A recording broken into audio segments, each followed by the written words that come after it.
Hi, everyone. Thank you for joining us this evening to hear Chris Berti speak about his work. Before I introduce Chris, I'd like to thank our donors. Without their contributions, we would not be able to have this kind of programming. Thank you to Donna Gertz, for whom the gallery is named, and to her husband, Fred. I'd also like to thank my board, who works diligently with me to support the arts in our community. I'd also like to thank the administration at Parkland College for their support.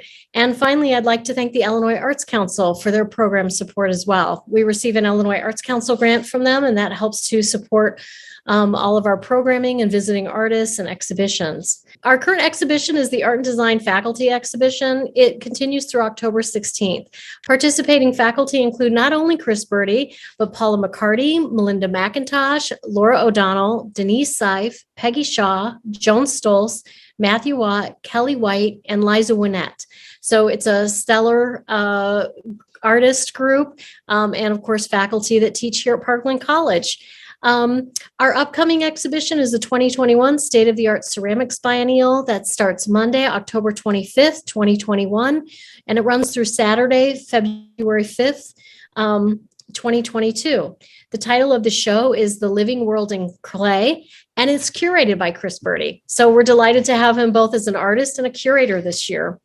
So now I'm going to introduce Chris. He is retiring this year, and so we're really sad to see him go, but we're so happy for him. And we're excited to see what new artworks he will produce in his retirement, as well as some of the hobbies that he enjoys and his passion for the environment. Chris received his Bachelor of Arts degree from Alfred University in New York and his Master of Fine Arts degree from Cranbrook Academy of Art in Michigan. He is represented by 3 galleries, including Torrey Fouillard Gallery in Wisconsin, Signature Gallery in Atlanta, and Cinema Gallery right here in Champaign-Urbana. He is in many museum collections, too many to mention, but one that stood out was the Smithsonian Museum. As you know, or as I just mentioned, it is Chris Berti's last year here teaching. He's retiring at the end of the spring semester, and he has taught here at Parkland College since 1984, and he currently teaches ceramic sculpture and 3-dimensional design. We've been so fortunate to have him here, and we're really going to miss him. So I'm going to let you get started, Chris, and let me know if I can do anything or have any questions for me. Thank you, Lisa. Sure.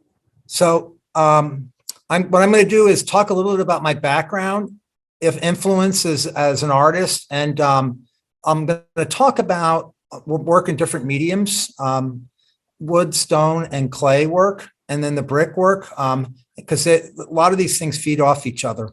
So I was born in Huntington, New York, which is about an hour east of Manhattan on the North Shore of Long Island. I was one of 9 children, the number 6, in fact. And what you see in front of you are 2 pictures. One was kind of a rites of passage photograph, probably when I was about in 8th or 9th grade, with a large fish. And the other one is a painting my mother did probably about maybe 25, 30 years ago. And she's been a big influence in my life in terms of supporting like what I do as my dad, but also I think she kind of understands what it's like to be an artist. So the picture of the left there, I'm showing that in part because nature has always been a part of me. Water has always been a part of like who I am and an artist. And there's also a little bit of myth involved where every day I'd go to the water, and I had this rowboat, and there was an old salt that said, if you go out there, with a rowboat, you don't need a motor, and you do this every day with patience. Something's good's gonna happen. And I still remember this. He had an old Chris craft, and this idea of working consistently, and being patient and observing things like how the water moved, and even like how you put bait on a hook, and this thing happened. Where there's like this huge fish, I caught this pretty much just like a rod and a rowboat. And I think that there's things like that we have that happen within our lives, which are kind of like rites of passage. So I had gone to while I was in high school, I took different classes, and I kind of fell in love toward my senior year. I fell in love with working with studio arts, and I took ceramics, I took painting, I took a drawing class, and I had a supportive high school art teacher that said, there's a place, like if you're interested in ceramics in upstate New York, called Alfred University. So I applied there, like as a senior, got in.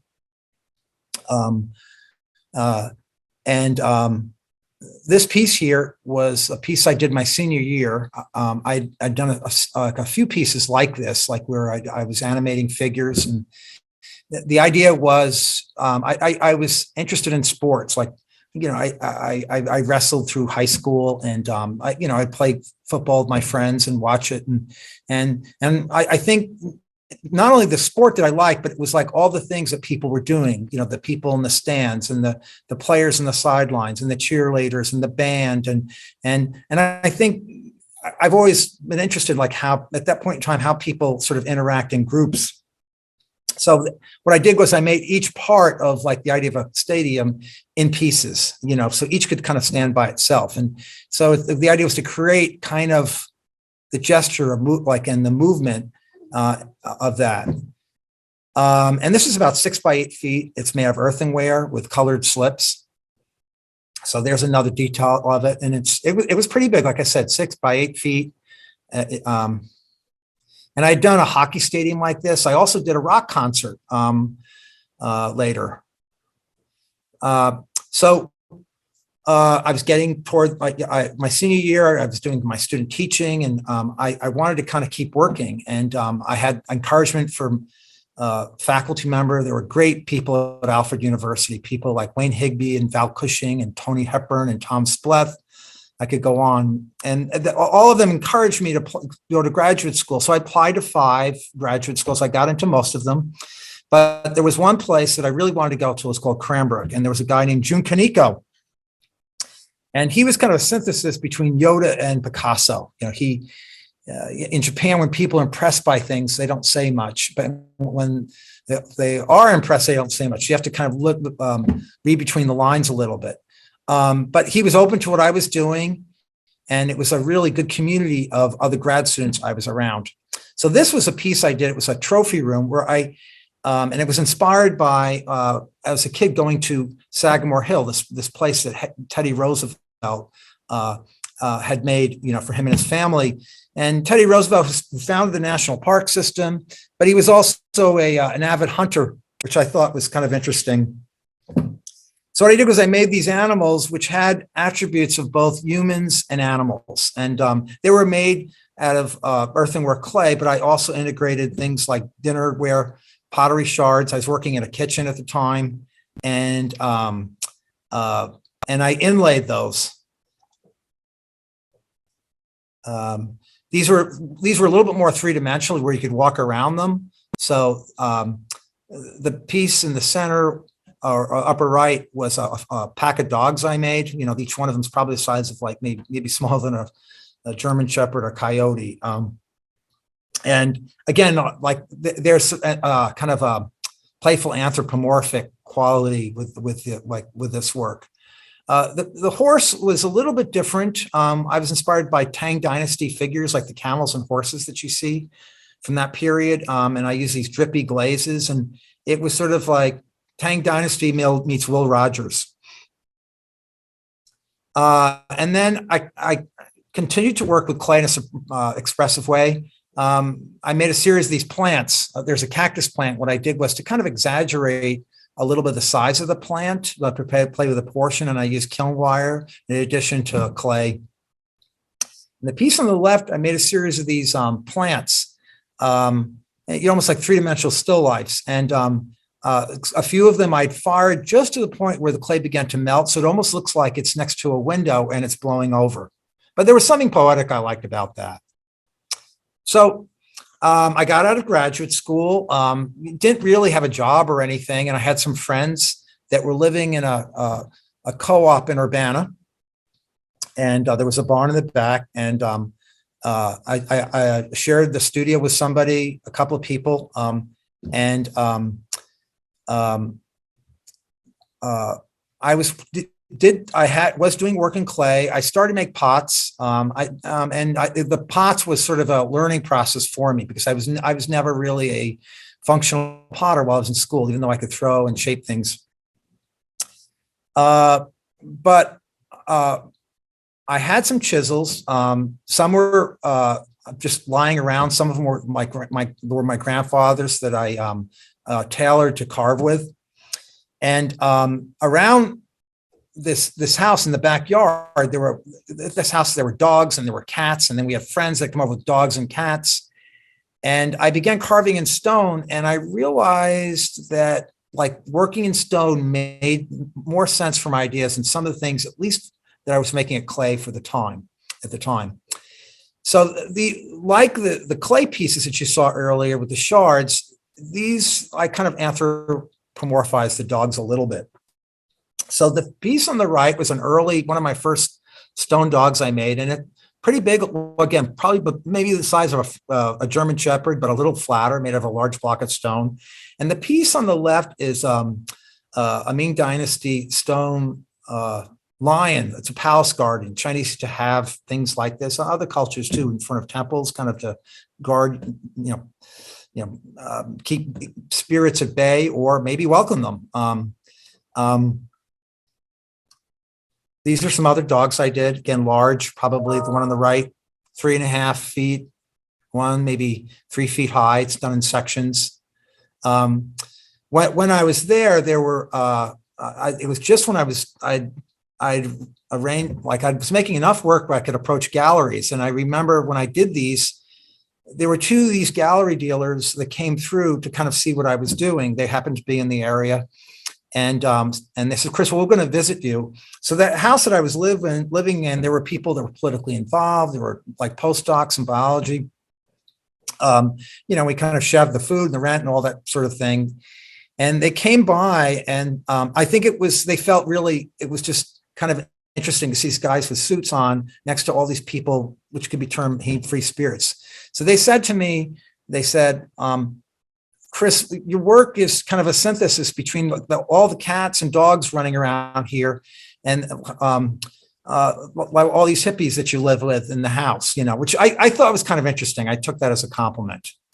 So these are some other stone pieces I did. I started to play around with just portions of figures at this point. There's a figure on the lot has a large clam, just juxtaposed with clams coming out of a bed, and then a cat with a TV with books. So I'm going to take just a slight excursion here and show you some of my influences. And all of these are made out of stone, but what I like about these is how they've used the stone as so expressively. I think one of the challenges of any artist is to use a material which is appropriate for your ideas. So like when people are in school, I tell my students, get a good foundation, but take different studios. And if you're really lucky, you find a medium where your ideas really make sense. So, but these people that made these did not go to art school. These were people that were really good at their craft. They could render things, and they just have an impact. So the piece on the left is from Melrose Cemetery in Chicago. And when this was done, this is maybe a little bit bigger than life size. It was probably harder edge. That figure was really clean and smooth. And for me, it's actually become more expressive and more about the idea of mourning now that it's been pitted and aged. And it speaks about time, maybe more now than when it was made, which I think is really interesting. And the piece on the right is this it's in Rome. It's just on a side street in Rome. And what I like is how you can still tell that it's wearing sandals. And there's something about the scale of it. It's about 4 feet. And it doesn't really need anything else. And I'm going to talk about fragmentation in a minute. The piece on the left is actually from Farmer City. And you see a lot of iconography in cemeteries. Cemeteries are an interesting place to see things because you see different styles as the decades go on. And nobody's going to complain about what you put next to them. But legend has it like that with this limestone chair, again, beautifully carved and articulated, lots of detail. If you sit in it, you'll die on a certain night if you see it. There's all these different legends which are kind of interesting. And the piece on the right is just it's from a cemetery around here. And when this was made, it had writing about the deceased, but now it's just this beautiful worn shape. It's almost like a symbol, it's almost like this icon of a book. And it's just, it works well just as a shape. So in about 1990, 1991, I went to Italy with my dad. I told him I was going and he asked to accompany me. So it was marvelous, spent almost a month there. And these fragment pieces are actually from the St. Sebastian catacombs. So this is the place where Christians hid, from the Romans, to avoid being persecuted. And then they had tombs dug out of a kind of a volcanic rock. And on top of those tombs were carvings. You see things like the Alpha and Omega and carved fish. And these are just fragments. And I thought these are so beautiful just by themselves. You don't really need anything else. And I think one of the things in museums that fascinates me is oftentimes you see fragments, and the fragments actually have as much, even just as much impact, if not more, because they put emphasis on a certain part of what you're seeing. And the rest of it can be implied or maybe not. And that's the idea of how fragments can work just as pieces by themselves interests me. And then you can have complete pieces. These are Carl Millices, and I like these because of a lot of Carl Millices pieces have. He works with mythology. Sometimes it's Greek mythology, and many times the piece on the left's bronze. The piece on the right is marble. So these are some other heroes of mine. Piece on the two on the top are William and Edmondson. And he was the first African-American artist to have a show at the Museum of Modern Art. And this was back in the 30s. He lived in Nashville. He started carving later on in life when he had a calling from the way he described from God to start carving. And he carved things from his environment, everything from animals, to horses and possums, to dogs, to birds that you see here, to people around him. There was a piece on the right is called Two Sisters. And he's able to get at the essence. And all he did was just simply use, a couple of chisels, made from railroad spikes, and then maybe a farrier's rasp with a couple of other tools. Piece of the right is about the same time. Their lives overlap by an Irish American named John Flanagan. And you can see his work is also in major collections. And he made some just marvelous figures out of both that were animals and human. And again, getting at the essence of the form and utilizing the block of the stone. So I think when you're carving anything, you can sometimes keep the integrity of the block, and it has a different way of expressing the content than liberating the stone. So this is a piece I did, and it's an early stone piece. It's actually carved from a windowsill from a rubble heap from a local school. I pulled this out. I asked permission from the contractor, and they let me have some. But what I remember is going by it when the school was around and seeing kids go out the window, throw things out the window, and so what I did was I took two hands. And I had them carving like an ear of corn. And then the two ends are fragmented, from that. So the ends are kind of broken right here. And then something that goes along with that idea is the quote from Noguchi: "The part that you don't carve, it's the part that's alive." And that's important in some of the work I'm going to show you, as well as his work. This is pretty much the whole thing on this is carved, except the bottom. And these are two birds. This is carved out of marble. And I kind of like the shape, how kind of everything kind of arches toward the center. This is a piece I did called A Feast of Faith, and it's kind of a take on the parables of the loaves and the fishes in the New Testament. I wouldn't call myself a really like a religious person. I think there's like making art is actually for me is a form of prayer, but I think that, like as Wilkes said, anything done with attention is a form of prayer. But I think there's things in different stories which interest me, and growing up, as a Catholic, I think I hear the story again and again. So this was my interpretation. And again, this is pretty large, probably about like 8 or 9 feet long by about 5-6 feet in diameter. And that's carved out of individual blocks of limestone. This is a piece. These were some pieces I carved around the same time. And what I was doing was taking in and out objects, things like irons and brushes, and then carving a base that almost looked like a mud. And I kind of see these kind of being a synthesis between, trilobites, which are kind of crustaceans that organisms move through mud, and horseshoe crabs. They're kind of stylized almost like in a very animated way. These are 2 pieces. They're purses. One of them has a stylization almost like a Greek Kouros figure. And the piece on the right is, this is a purse that I made when I was growing up. I remember some of my sisters and women at the time had these purses that had pearls and they were crocheted. And I thought, oh, well, wouldn't it be interesting to carve something that's got holes in it, which would kind of be the opposite how you'd want a purse. A purse should contain something rather than have holes in it where things can come out.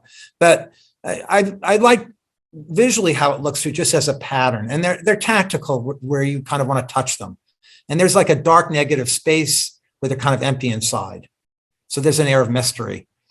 The piece on the right has kind of that same idea. It's kind of like, it's like a stylized fruit or cantaloupe, but it has this hole, which is an access point, almost like a bird's nest.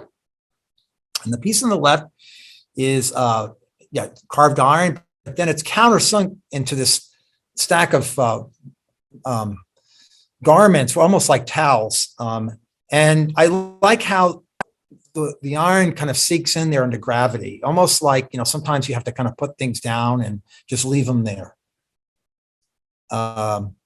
This is a piece I did called Safe at Home, which is sort of counterintuitive because if the ball got there first, you wouldn't be safe. But anyway, it was done in a period around 90. There were some things, but the previous year had not been going well for me. And I was doing these pieces that were sort of cathartic, that kind of made me feel, I looked at them and I felt like, oh yeah, this feels right, I like how like the mitt is countersunk into the base and how the ball just sits in there. But I think as much as anything else, the fact that it's made out of stone.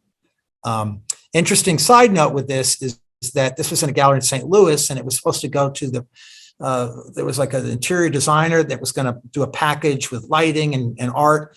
And when they saw this, they didn't want it because I guess in baseball, there's a stone, the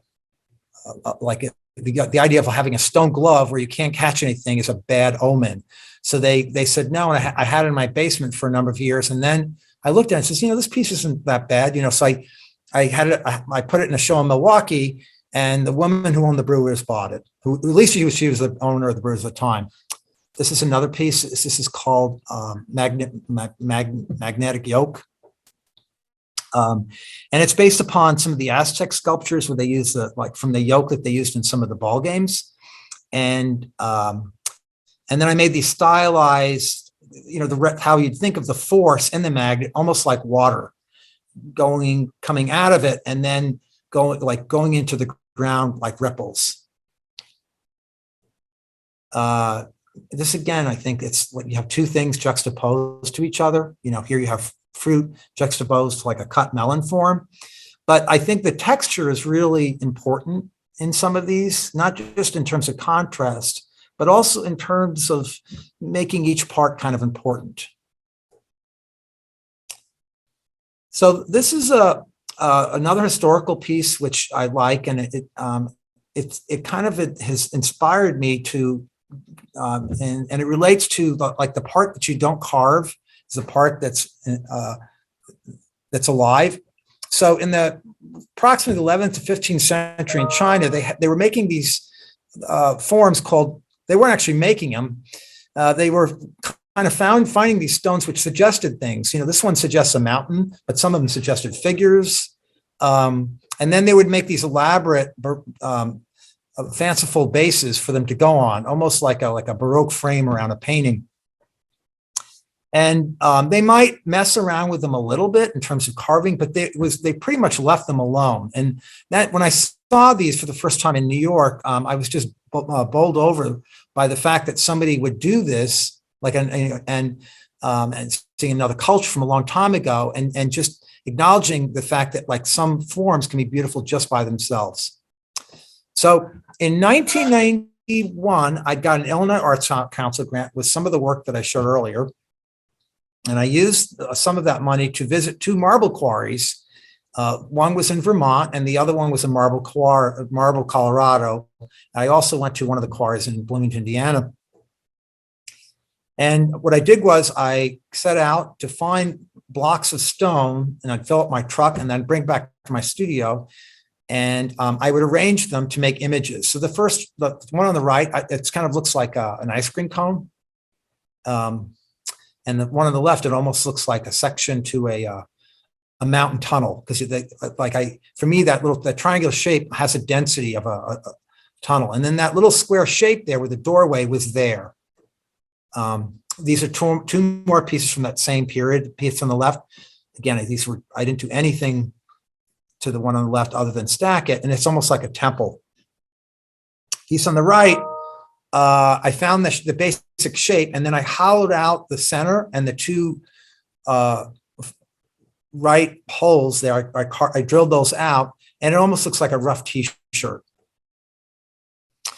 So after making those excursions, those marble quarries, toward the end of the summer, I did a workshop at Art Park in upstate New York for almost a month. And in addition to carving in stone, I also began working in clay a little bit too. So the piece on the right was made in Art Park, New York. I'd done a series of these slung posts, made out of columns, and then I would have a bird at the top. And I think some of these worked well in gardens. There was just something about them kind of being a focal point in gardens, but I kind of liked the background there. I also met a person that was probably one of the smarter, funnier people I've known in my life, Laura O'Donnell. Piece on the left was shortly later that fall, I started carving these benches, and with these benches, I like the idea of something you could enjoy for its intrinsic value, just visually, but also when you sit at it, you become part of the piece, and it becomes something else. And a lot of, I think there's really good utilitarian forms. Ceramics can do that. It has one life when it sits on the shelf, another life when you begin to use it. And I kind of felt the same way about these benches, but they were, 2 pieces I carved in relief. And I liked how when you sat in it, you were kind of part of those images, swimming with the turtles and the fishes. The piece on the upper left was some benches that I made. When you're carving, oftentimes, especially larger things, you have ends, little pieces you cut off. So over the period of 3 or 4 years, I had a whole pile of these. And what I did was with each piece, I carved an inanimate object. And then I made a pathway that led down probably 20, 30 yards at the bottom of this gully just below it, almost like a dried up riverbed. And later I'd heard that they'd planted flowers and they kind of came up with it, but they said they liked the idea of sort of discovering these things as you went down into this gully above these benches. The piece on the left is a percent for the arts. When they build any state building in Illinois, they have to put 0.5% in or so of purchasing sculpture. So this was a piece I did for Illinois State University, their combined life sciences building. They're pretty large. You'll get a sense of the scale in a second. But what I liked about it, there's this one, you get an impression when you look at them from a distance, but then you get close to them and you can sit on them. almost like a big river rock, but that's alive. So this is a detail of these pieces. And you can see a picture of my daughter there foraging for cigarette butts and candy wrappers. She's now working for the Department of Housing, Urban Planning and Development as an assessment manager. I'm very proud of her. Anyway, but when I was installing these, there were two people who were researchers in this and professors at Illinois State University, and one of them was a geneticist, and he was from China, and he came up to me and he said, like, this reminds me of some of the monuments in my country where you can kind of like look at them. Some of these you can sit on, but some of them kind of change the environment, and make us aware of nature, and that was like one of the highest compliments I ever got. And then the other person was somebody that was a mussels person there. And he says, if you got a minute of your time, I'd like to show you something. So we went inside the building, and he took me into this big cooler, and there were dozens and dozens of trays of different species of clams and mussels. And it was pretty cool to see these in that context. So I'm going to just step away from stone for a minute and talk about ceramics, because that's what I want to show next. So these are historical ceramics I'd like to show, and a lot of the ceramics I do incorporate images, both inanimate and animate images, into utilitarian vessels. These on the right was done by the Kirkpatrick Pottery, late 19th century. They did a lot of these novelty things. A lot of them dealt with drinking. They have like these pig whiskey flasks and these jugs, and a lot of them were encrusted with snakes. And I kind of like to think that these were sort of a play on people, like, making fun of the temperance movement. But either way, they have a great, they're just really marvelously expressive and fanciful. And the pieces on the left were I Ching pottery. These were not glazed, and from what I've read about them, the early ones were actually carved out of blocks of clay, where they take a solid block of clay, they might hollow it out a little bit, but ultimately they keep it in the leather hard stage, that chocolate, not quite dry stage, and they carve all the detail into them until they got them the way they wanted, and then they would fire them. But again, they many of these pour perfectly, and they're just marvelous, in terms of the two lives they have when they're sitting there and when you use them. So these are some early pots that I'd made. Both of these actually were made when I was living in that house, that co-op in Urbana. And they were simple, just black and red glazed, and they poured pretty well. I was making things like soy ewers and teapots. So these are some early pieces from that period. And later, I started making things like juicers. There's a bottle that was inspired by like a Chianti bottle, and with a face on it. There's a colander there. It was wood fired, and then there's like an earthenware place with like kind of a whirlpool in the center with two fish. So you can see sort of the same imagery that were on the benches. It's another large bottle. It's been wood fired in a wood kiln, and then a pitcher. I did a series of like kind of these medieval characters, kings and queens and jesters and peasants. This is a horse I did. Picture. These are earthenware. It's a teapot, kind of comes to life as you pour it. And piece on the right is a sculptural piece. It's purely sculptural. It doesn't have really a function. But I like the juxtaposition of the rabbit and the abalone shell. Another juicer on the left. And then there's like a wine ewer on the right. And these were a series of candelabras I made. And I think they have one life when they sit there, but when you have a candle on, the candle kind of illuminates the image below, which is kind of nice, as you can see with these pieces. So I'm actually still making these. These are sort of fun. I don't get tired of making these. And I like how you have this throne pedestal with this image on top, which makes the pedestal makes the image more important, and the candle accents everything. These are some lidded containers I made, which are based upon quahog. These were the when I was living at home through high school and parts of college in the summers, I dug clams as a job. The hardest work I can imagine doing. And I've worked things like jackhammers and that kind of thing. And this was like the hardest thing it's still to this day. I probably can make the shape just blindfolded. Because I think when you're around certain forms, you almost have them memorized. So what I did was I took a ball of clay and like the I Ching method, I let it get leather hard. I hollowed out all the detail, and then I pit fired it, which kind of simulated some of sort of the coloring that you get when you first dig up clams. But they fit perfectly together. See, these are some more lidded containers I made, and these have barnacles on them. They're pit fired. More. This is one there's on the right is a scallop with eyes. These were just potatoes that I had made, more sculptural out of clay. And I'm showing you this because I think this is another, it's a ceramic piece. It's as much sculptural as it is pottery. And it's made by the Colima culture of Western Mexico. You can see the date there. And what I like about it is you've taken the content of this image and you've distilled it down to its essence, but using like good design, so the legs are compact so they don't break. And then the arms are almost like human hands and an elbow. And then if you want to dehumanize something or make it something less sympathetic, you eliminate the eyes.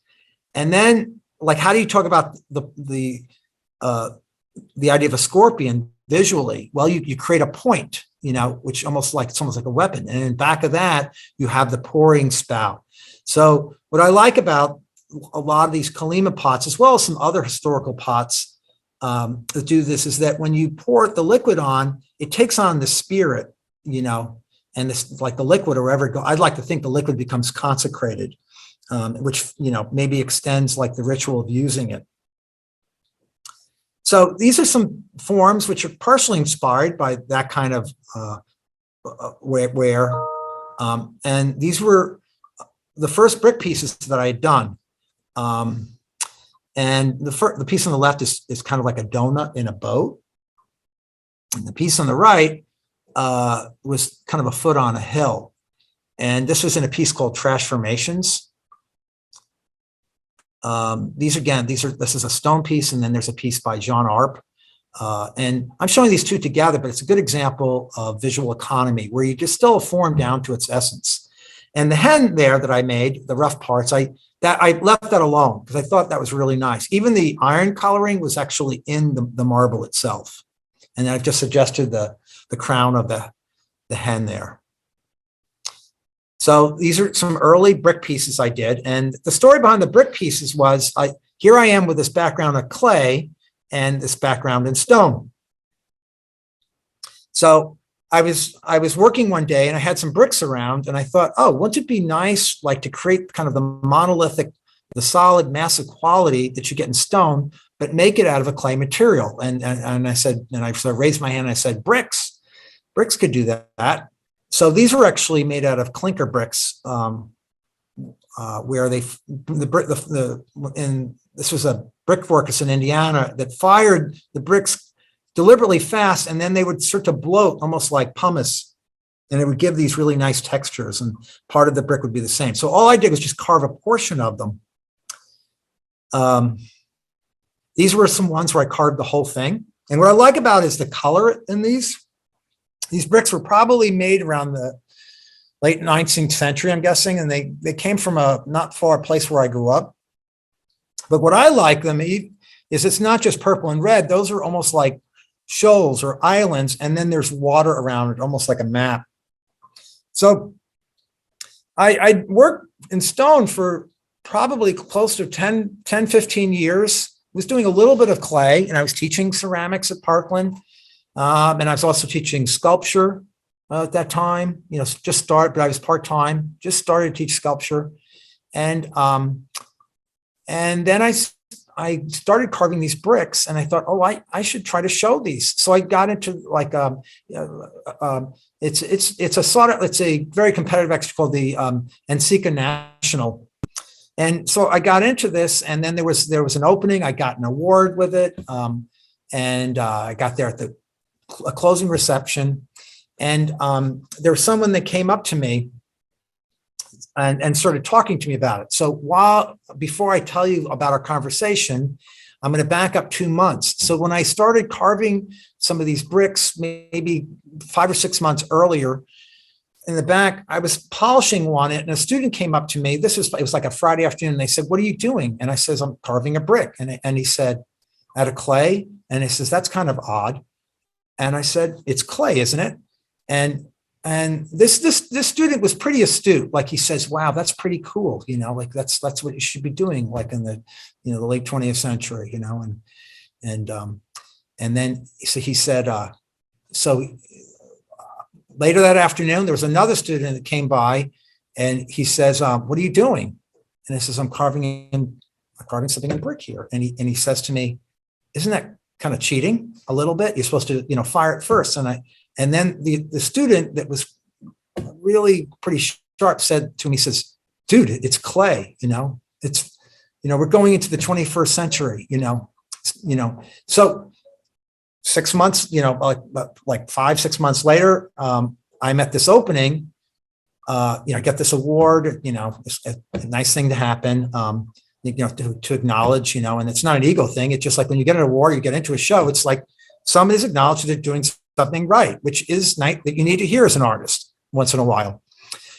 So the person came up to me, and I remember it was a grad student from a very large, reputable university, because he had his his name tag on, so you could see where he was from.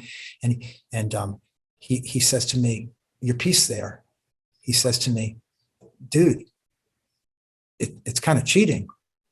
And I said, "Dude, it's clay." And you could see, he had to acknowledge that was true. So that's, sorry, that story is a little longer than I'd want. But so these are some more. So I did a whole series of these, and I just like how they sit together. And, there's something about these, which there's something that there's comforting, I guess, when one hand but they're like hands, but they're also like whales, but they're also like maps of water and islands. This is a larger version. So one of the things I find that I do is I try things in different materials, and one's not necessarily better than the other, do different things. So these kind of were inspired by an artist named Tom Otterness, who does really large scale things that you can interact with. And they were made out of granite, and they're life size, like these. You can sit in these. And what I liked about these is, like some of the other benches, you could sit on them, and the hand would sort of hold you, like the whole body in place. A few weeks ago, I saw kids jumping up and down on them, but they weren't standing still enough. But that was kind of the highlight of my day, to see them kind of like playing on these. So another slight excursion, I want to talk about like stone and material. These are in a cemetery in the town where I grew up, 18th century, early 19th century. And it's a good example how you could take imagery in the right material and it can have an impact, but also using text. So a lot of early American tombstones, they're usually in the highest place in the town. You see these throughout New England and places where I live on Long Island. And you'll see like one of the iconography is the angel of death. That the angel is somehow, it's almost animated looking. It's not really scary. And then has this beautiful scroll work and detail, almost like something out of an old book on the sides. And then you can count like 2 or 3 different fonts in this to kind of talk about the departed. Maybe there's a biblical saying about them. And everything just kind of works. Like, the text makes it important. And I just like that. But also how warm the material is. The piece on the left is sandstone, almost like fired clay. The piece on the right is slate. And this has a different feel than contemporary tombstones made out of granite. And to me, these kind of, in terms of commemorating the departed, these do it in a much different, maybe warmer way than the granite ones, which are more machined that people make now. So these are some brick pieces that are carved. And again, like some of the other work, I just carve a portion of it. And there's been a series of brick pieces I've made where I've kept the integrity of the face where the company that made them. So there's the Catskill Brick Company. I kept that, and I juxtaposed a Catskill tour bus that like maybe that you would see from some resort next to that. This was a brick I found, and it's actually carved and glazed. And I put the image of a cry because I was just thinking of something like children crying, maybe going to the first day of school, the mothers are crying, and then having this image inset into part of the brick. So these are some other ones, and you can kind of see there's a Danville integrated into a microbus, which I was like my favorite vehicle for a period of time. I still like the block quiet, how they're like tailored suits. And then a brush, and you can see, I just like how the brick company's name Staples juxtaposed to the brushes. So these were brushes that I made, and I actually carved words in to kind of pause you to think about what they meant, and then have these bristles almost look like an aura or rays like coming out of like from the word, but it still is a brush. And these are maybe a little bit bigger than an actual scrub brush size, maybe twice the size. So the scale makes an impact upon them. These are some covered bridges, and I've kept the text. You can see Wabash, which is near its tributaries. There's actually a lot of covered bridges, if you know Indiana. And on the B's on the left, it actually said can't know, but I kept the C and the O and then made a bridge between the two letters. This has letters on the other side, but you can see the integrity, like kept the integrity of it. It's a paver brick. So it's just like the way that figure sits there on top of that, in that mound. So it's a woman's shoe juxtaposed to like the images of like a woman's name, and then like those X's, which means something now than when it was made in like probably early 20th century.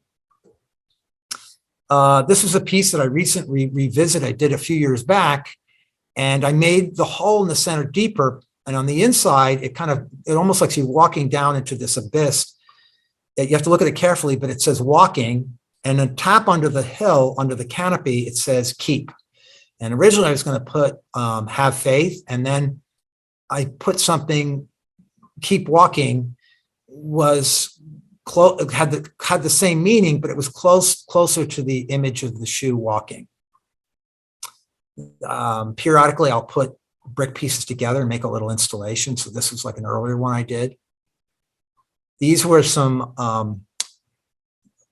this is a piece I did based upon kind of like the loaves and the fishes, where it was like a parable, like of the plagues of Egypt. You know, you have the locusts, you have the frogs, both of which I've used. What I like about the locust is, at least the way I use it, is it keeps the integrity, the rectangular block quality of the brick. And then if like the colors there accent it. Some of these bricks I like too, because they're kind of earthy, and some of the images are like, if you see grasshoppers and other insects, sometimes they do a little mimicry where they blending with the background where you can't see them. And for me, the bricks function in that way, which I'll talk about in a minute about biomimicry. There's some other ones. The ones on the right are crickets. These are some rabbits I did. Again, some rabbits are spotted, you know. And again, I kept the integrity of the brick at the bottom. There's just some other ones. I like how sometimes these kind of interact together. These are some Junkyard Dogs, and these are carved and glazed. This is more of the plague series, where I have, again, Egyptian, you know, so right there. So there's a connection there. And then on the top part, showing the relief, I have these frogs peeking out of the water. These are some turtles that I made. I like the idea of like a turtle being like on top of something, either a boulder or maybe stuck on top of a block, like looking out at the viewer. So these are some birds that you would see, and they have different colors. There's an oriole, goldfinch, and the other one I think is a house finch or red finch. Anyway, they have different colors, and that was kind of inspirational on some of the birds that I did, where you carve into the brick and you have different colors. So one on the left it's kind of like dappled. The one on the right has like a little bit of color. But the one on the left, I like the texture of the paver brick next to it. So as you carve into it, one of the nice things about old brick is that they didn't process the clay. Now when you see brick, if you cut it through, it's pretty much uniform. But when they used to make brick, they left things like bits of sand and quartz and crushed up brick, and they fired it in pure atmospheres, like with waste oil and coal. So consequently, you would have carbon get trapped in there, and it discolored it. But it did it in an unpredictable way. So this sometimes happens when people do firings now, like with wood firings, where it's kind of uncontrolled and you get happy accidents, kind of a little bit of serendipity. But for me, this happens as I'm carving, these things begin to emerge, almost like carving a piece of wood and looking at grain or knots. So this is a whole series of brick pieces. I carve brick birds, and I just like how they sit there, and they have different personalities.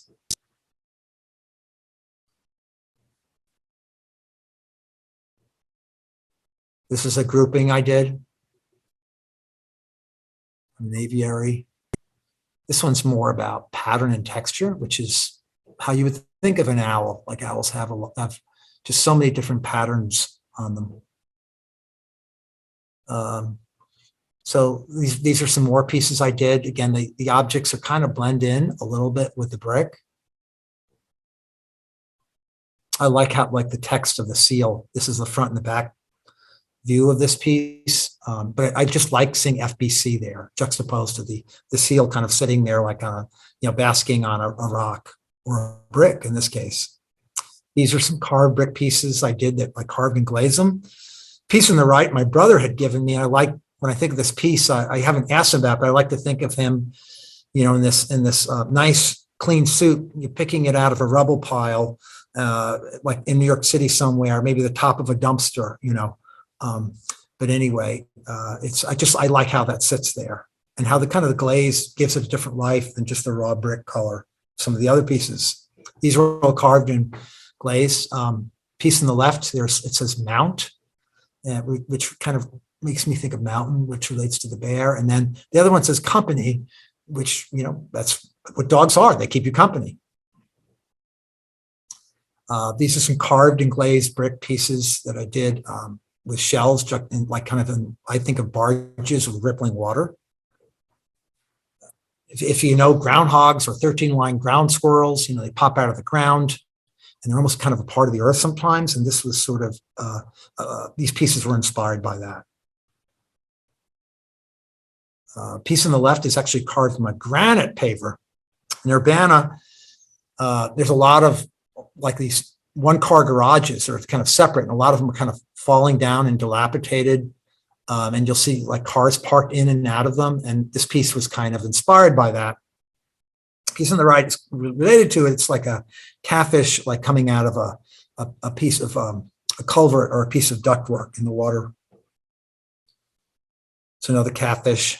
And then there's the Wabash, which relates to the Wabash River, which is not far from where I live here in Urbana. These are some historic pieces carved by the Aztecs, just marvelous in terms of carving human figures and animals, and then interpreting, like making their mythology come alive. And it's kind of a theme and variation. The one on the right is a rattlesnake, which means business. It's got kind of stern. The one on the left it almost looks like it's laughing. And the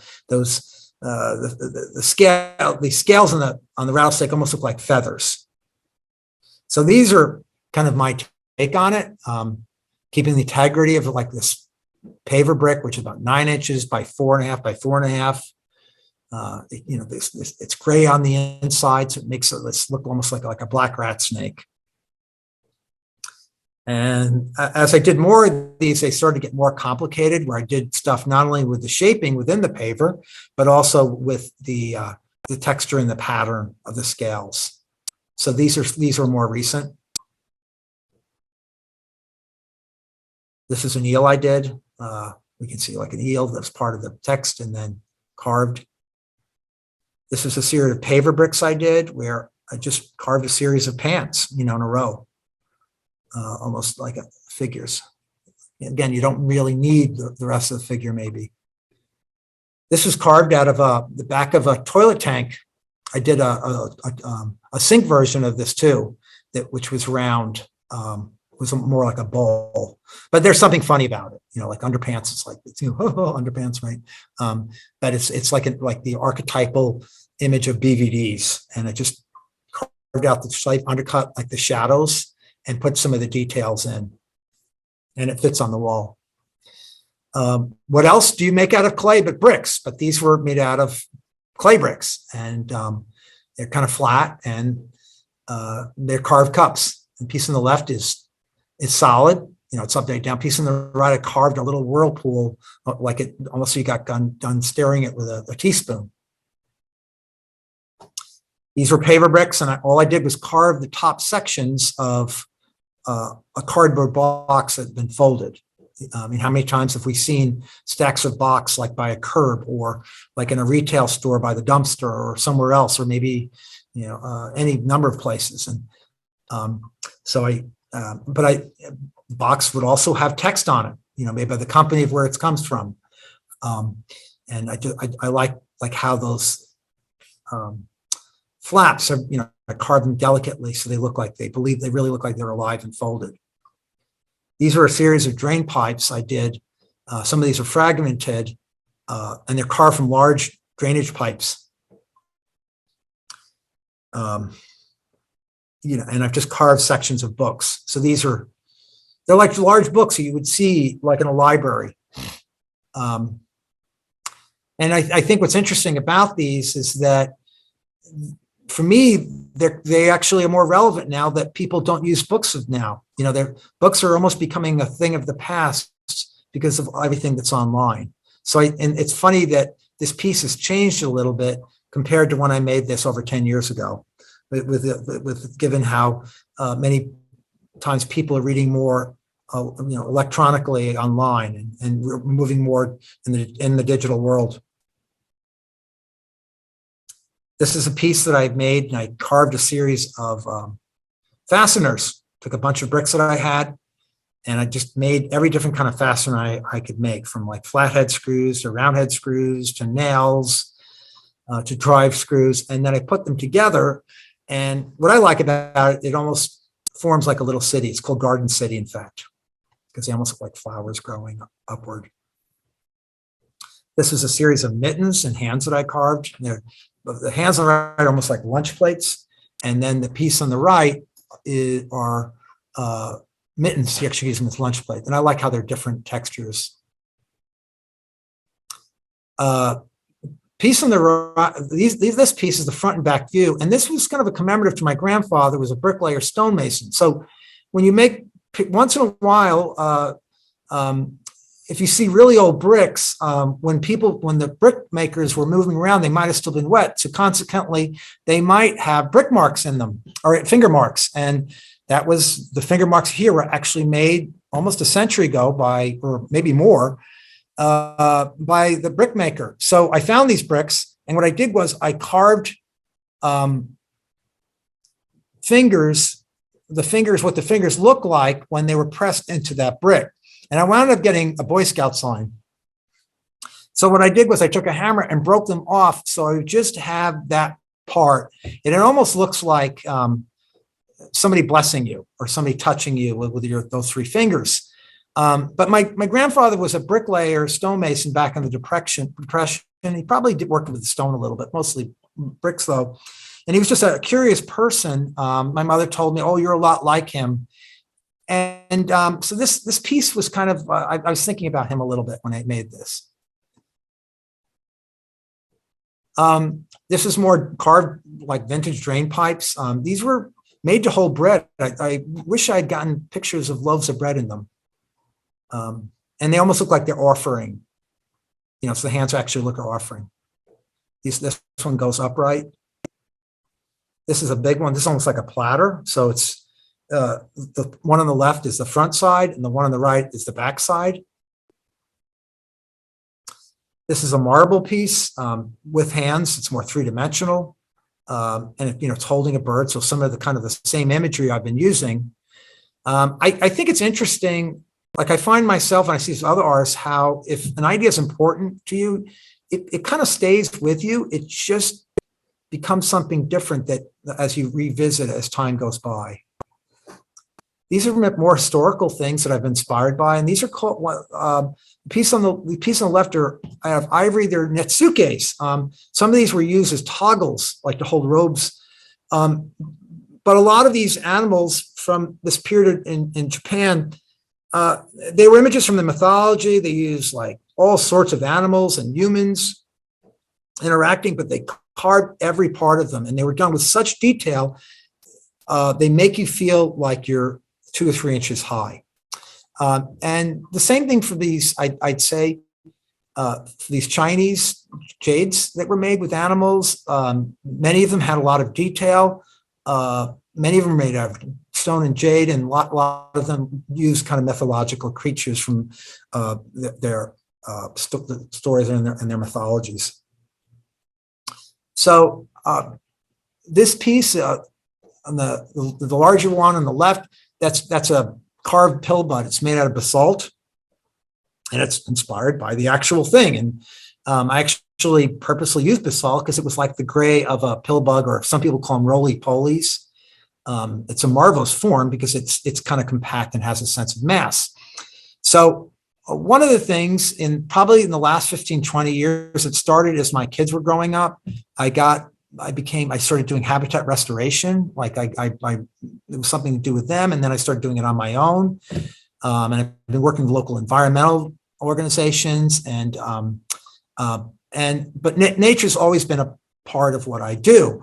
And so when I'm picking out a material, I'll sometimes think about like how that's interpreted, if there's a connection with the material and then the content of the image.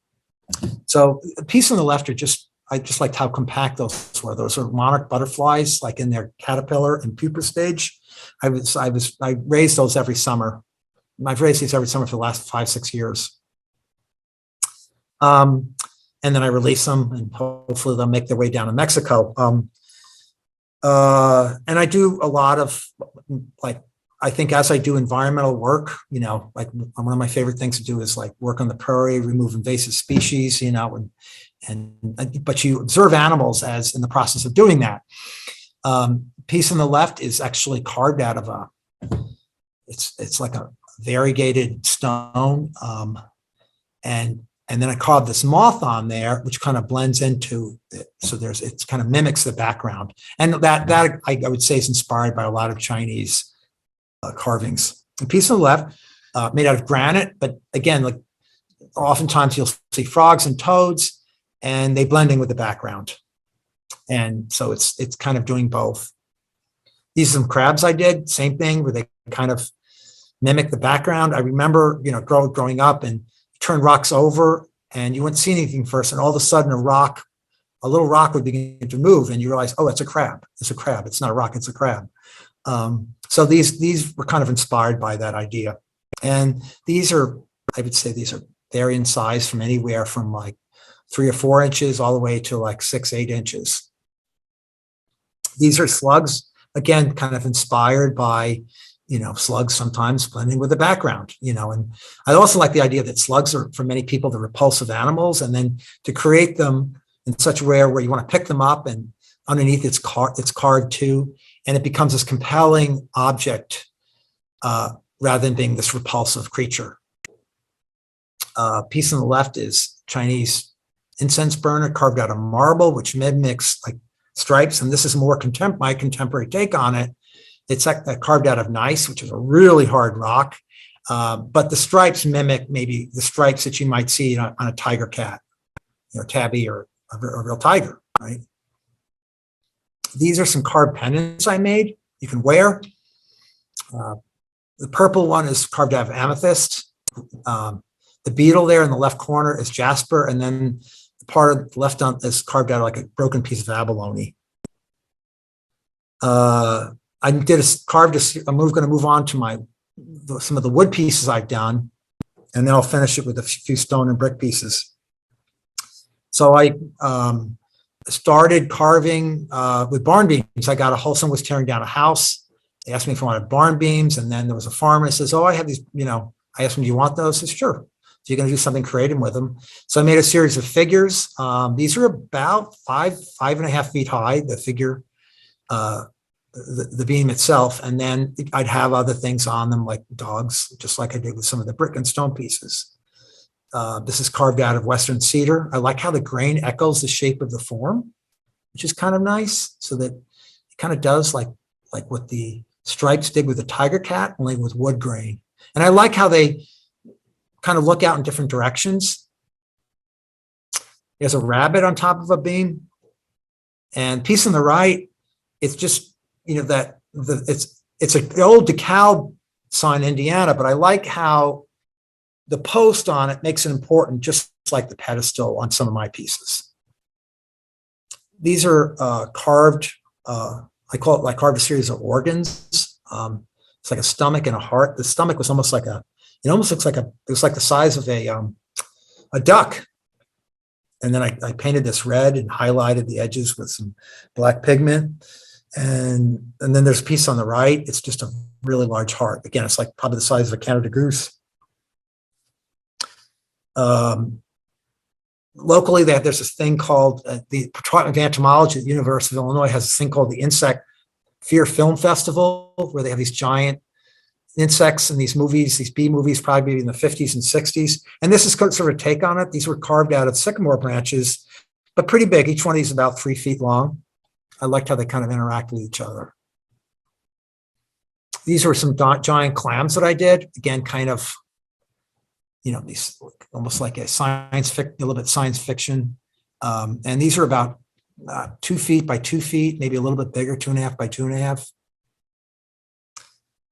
Again, just leaving part of the form alone. I took some old crown molding and I carved a trigger and a gun handle. And these were inspired by people that like take guns and then they doctor them up, and do stuff with them that they're not supposed to. So I'm taking crown molding and doing something with it that, you wouldn't normally think of.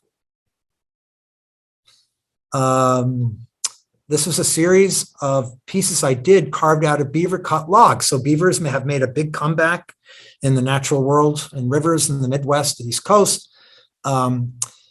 And one of the things they do is they eat the cambium layer and the leaves off the tree. But to get the branches more manageable, they'll cut them into smaller pieces after they get the bark off. So you'll see these on shorelines around, especially around rivers and lakes around in different places where there's woods and trees. So the beaver did the top, the far ends on it. And then I carved the middle part. It just has some pigment. So this is like an image I like doing. It's actually similar to the boat that I had my clam boat. It's very similar to the boat. So the boat that I used to fish and catch clams in for the years when I was in high school and college, that's what it looked like. And so the beaver did the whole outside, both ends. It's just that part recessed area. That's the part that I carved. This is actually one of my favorite ones. And it's like an old town canoe. And I like how that sits in there. It's kind of nested. And the beaver, it's the only beaver cut log I've ever found made out of cedar, eastern cedar. With this one, I sort of like how the split grain on this looks like water. And the canoe's kind of partially, as it's going down.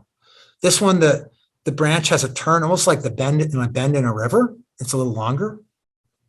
And same idea, but I made out of stone. These, I think, are a little bit more poignant. There's something about these.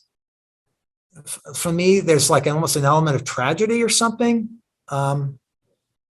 It's something up the stone, the way it's shaped, its mass. And there's something more mysterious about these. The other ones maybe have an air of mystery.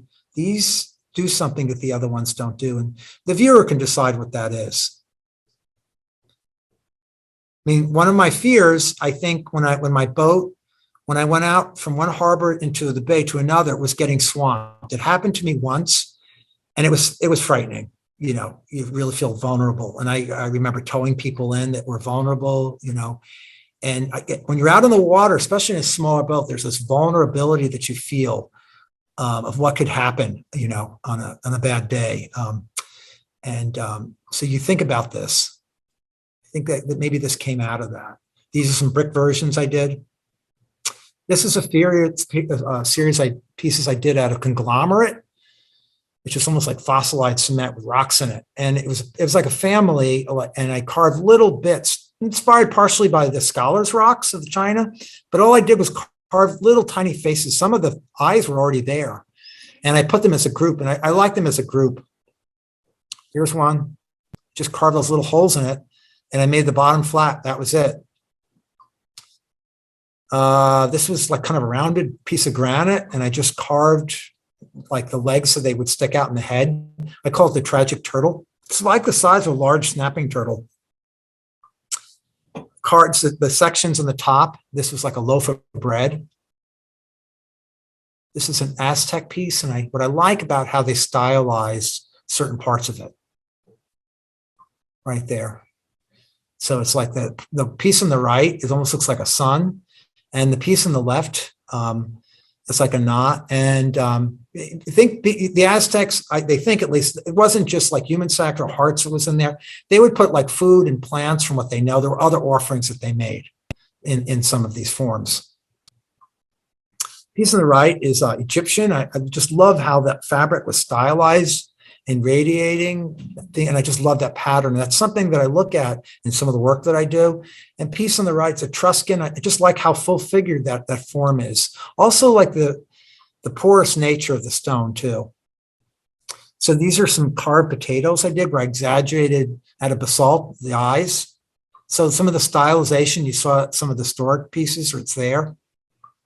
So some of like the stylization you saw in the Egyptian, and then some of the other historical things are in these fruits and vegetables, I guess. Basalt and limestone, these are made out of. So this piece here is actually inspired by these Buddhas, and there's two aspects about it. One of the things that you see in the Buddha curls is these curls, and they're almost like snail shapes. So this was like an orb that I did. You kind of pick it up. It's probably the size of a cantaloupe, made out of basalt, polished it, and then to emphasize the contrast, I left the interior parts matte. But I just like how those spirals look as a pattern by themselves. Also, on some of the Buddhas, their eyes, how the eyes look kind of inward. Sometimes they're slightly open, sometimes they're closed, almost like they're thinking inwardly. And there's just something very peaceful you can contemplate on these. So I made a series of these basalt pieces in granite with just the idea of just taking like that spiral shape and just connecting it with a sphere. So it's kind of mysterious shape, but it's also evocative of things like microbes, and things like viruses and plankton to things like harbor mine. There's a lot of forms which are kind of similar to this, but maybe not the scale. This is a grouping of them together. All of it's made out of granite, and I played around with making the little nodules in different ways. So like some of them are perforated, some of them are convex, some of them have kind of spirals, or like a helix shape, and some of them have that curl that I showed earlier. This is just a rough stone. I found that stone, and all I did was delicately carve a face on it, which was inspired by like that Buddha face I showed earlier. This is a piece I did this summer, and initially it was a marble piece someone had given me, and initially when I made it, I was going to put craters, but then as I polished it, I said, wow, this has the atmosphere of Jupiter. And it's a good example of like a material telling you what to do. So I polished it, and the marble had depth like the atmosphere of a planet like Jupiter, where you can see like the clouds and and that kind of thing. And it's, I think it holds up pretty well. So this is the first piece I showed. So this is a large crystal marble, and obviously it's a polar bear. Obviously, polar bears have become sort of the poster child of a warming climate, and they're losing their habitat. And so what I did was I carved it on this form, which is both I see it as being a melting ice, a block of ice, but it's also kind of a cloud shape. And then it's looking up to kind of the heavens, but the marble, like the previous piece, it does something with the image where it forms large ice crystals, but it almost looks otherworldly, where they sparkle almost like sequins or crystals. And that's nice because I think it elevates the image a little bit. And this is the last picture I'm going to show. Piece on the left is me holding like an Asian carp, which is sort of they're kind of the dread of ecosystems in like some of the rivers in the Midwest. So I'm doing my share. They're actually pretty good eating. That picture was taken over by Chautauqua Wildlife or natural area, like by Havana, Illinois. And these are two recent candle holders that I made with fish. And that's it. Well, do you have any questions? That was wonderful. Thank you so much for your wonderful presentation. And, something that kind of stuck with me, I mean, I've always appreciated your work and admired it. And over the years, seeing it in the gallery, it's interesting to see how you've kind of stuck to similar kind of, I guess you talk about revisiting things, but also so many different things too. You kind of take on things depending on the material. And you mentioned that, the idea of the material telling you what to do.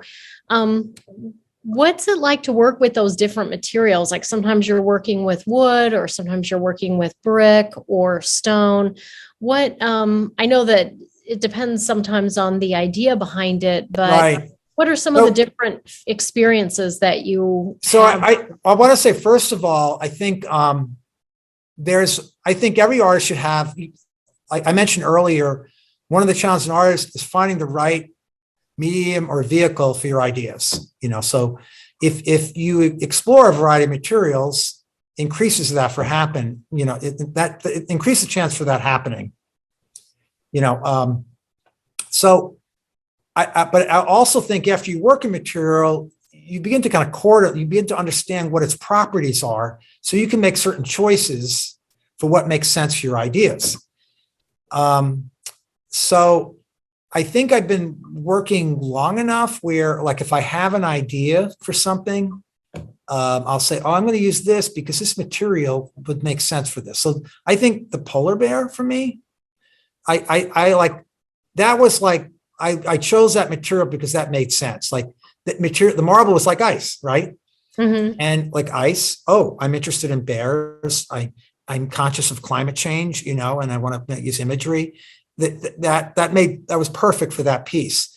I could have done it in brick, or could have done it in limestone. It would have been okay, but I think this works in a way those other materials wouldn't. And the same thing with this. Like this feels like kind of like a planet, but it also has kind of that quality of the Buddha, which is made out of stone, but it's also like the man and the moon. So there's like a number of things you can think of with this, but I think the fact that it has depth, like the atmosphere of a planet, is a big part of this. And so I'm using that as an example. Does that make sense? Oh yeah, definitely. Okay. And it's interesting when I see this piece, because people don't realize that the base is slate from that you found from a thrown away. Yeah, it was from a kid's chalkboard. Yeah, and then that's almost like a night sky. That would be the background. If you look at a night sky around a planet, what are you going to have? You're going to have pitch black. Yeah, and so that was the choice for that. Yeah, and so I love those connections there. Right. Also, with you're one of the only people that I've ever seen really work.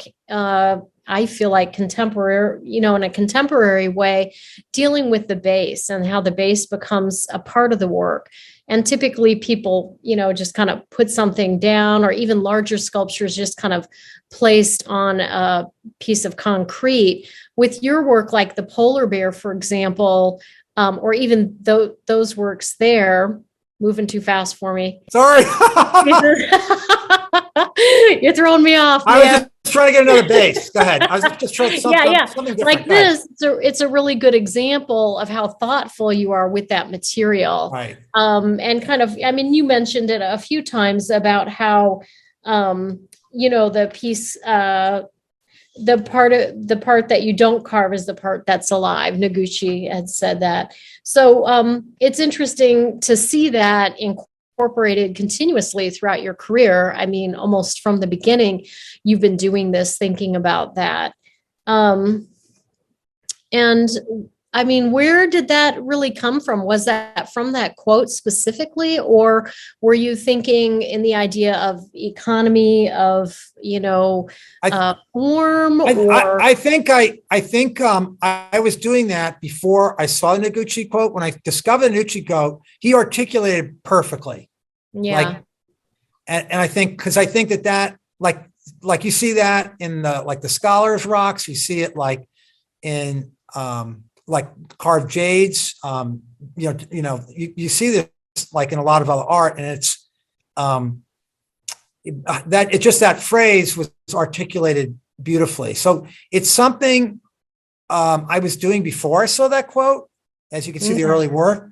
After I saw that quote, and then I think after like you read that quote, you start to think of that, and then you're consciously aware of it. Like when it's like if I'm carving, I'm going to say to myself, you know what? That part there is really nice, and I'm going to try to refrain from using that, or slowly work to that area. Do you see what I'm saying? Right. So, yeah.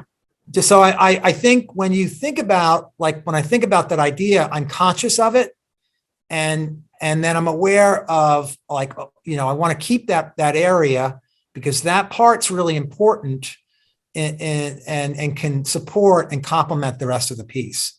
Mm-hmm. Does that make sense? That does. And, it's kind of almost in direct contrast to what we learn in a lot of Western art history, where they use Michelangelo as an example, where he like frees the form from the rock, you know what I mean? From the marble. Right. And with yours, it's a little bit different. And so that philosophy kind of comes through in the work, which I really like. I really enjoy hearing you talk about that. So back to kind of material, you said the material kind of tells you what to do. And then you also earlier said anything done with intention is like a prayer. What's it like working? Rilke said that. Okay. I didn't realize that. Yeah, Rilke said that. Or I didn't write that down. So the idea of you working in your studio with intention, what is that like? Because your work has,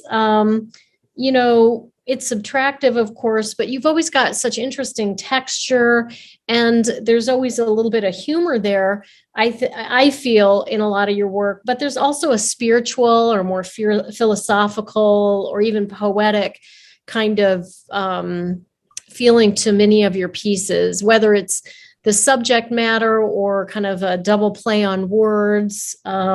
So combining the humor with all of those more serious things or stylized forms, what are you thinking about in the studio? Like after you've come up with your idea of what you're working on, what are some of the things that go through your mind while you're working? Well, when I'm working subtractively, when I'm doing something in clay, because clay dries pretty quickly, I'll usually do it pretty quickly. But if I'm carving something, oftentimes my process, I usually have several things like happening at once. Like people ask, well, how long does it take you to do that? And I'll sometimes, work on something, for like weeks, months, but I'll have several things in process at once, go back to it. I think one of the things that happens when I'm carving is that I reach a saturation, like you can't look at it objectively. And then you look at it like the next day or week later, and then you can see what needs to be done or what you didn't see in your previous visit with the piece. The other thing is when you're carving is as long as there's volume that's still there, you can keep working on it, right? So I think like a lot of my pieces have a longer gestation period, but because I have several happening at once, like maybe each month, like they get another 5% closer to being finished. But I think it's one of these things you kind of visit. And the other thing that happens is like in my studio, I'll sometimes if I don't even have work, I'll visit my studio just to look at something, because I'll see something. I didn't see it the previous day or the previous week. And I actually tell my students that a really smart method, at least a method that works for me, is rather than like doing something at the last minute and cramming, is I find when you work on something like on a regular basis,